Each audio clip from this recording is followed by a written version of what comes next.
2016లో వరుస హ్యాట్రిక్ విజయాలను అందుకున్న రకుల్ ప్రీత్ ఇప్పుడు టాలీవుడ్ లో టాప్ హీరోయిన్ గా కొనసాగుతుంది. ప్రస్తుతం రకుల్ చేతిలో 2 భారీ ప్రాజెక్టులే ఉన్నాయి. మహేష్ మురుగదాస్ కాంబినేషన్ లో మెయిన్ హీరోయిన్ గా నటిస్తూ బోయపాటి శ్రీను దర్శకత్వంలో ఓ సినిమా, అలాగే నాగ చైతన్యతో మరో సినిమాలో చేస్తుంది. ఇందులో మహేష్ సినిమా దాదాపు పూర్తి కావచ్చింది. వీటితో పాటు తమిళ్ 1, హిందీలో 2 సినిమాలతో బిజీ హీరోయిన్ గా అన్ని ఇండస్ట్రీలను చుట్టేస్తుంది ఈ భామ.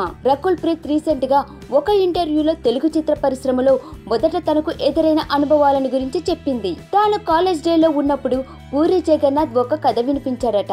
అయితే తన స్టడీ డిస్టర్బ్ అవుతుందని నో చెప్పేసి చదువు పూర్తయిన తరువాత పూర్తిగా మోడలింగ్ వైపు దృష్టి సాధించి సినిమాలు చేయడానికి సిద్ధపడింది. అప్పుడు ప్రభాస్ మిస్టర్ పర్ఫెక్ట్ సినిమాలో అనుకోకుండా ఛాన్స్ వచ్చిందట. అయితే ఏమైందో తెలియదు కానీ 4 రోజులు నాతో షూటింగ్ జరిపి తర్వాత వద్దని కాజల్ ని పెట్టుకున్నారని చెప్పింది రకుల్. తరువాత వెంకటాద్రి ఎక్స్ప్రెస్ సినిమాలో ఛాన్స్ కొట్టేసి హిట్ అందుకున్నా సరే కొన్ని పెద్ద సినిమాల్లో హీరోయిన్ గా సెలెక్ట్ చేసి మళ్ళీ కొన్ని రోజులకు నన్ను మార్చేసి వేరే హీరోయిన్లను సెలెక్ట్ చేసేవాళ్ళని తనకు జరిగిన అనుభవాలను చెప్పింది ఈ భామ.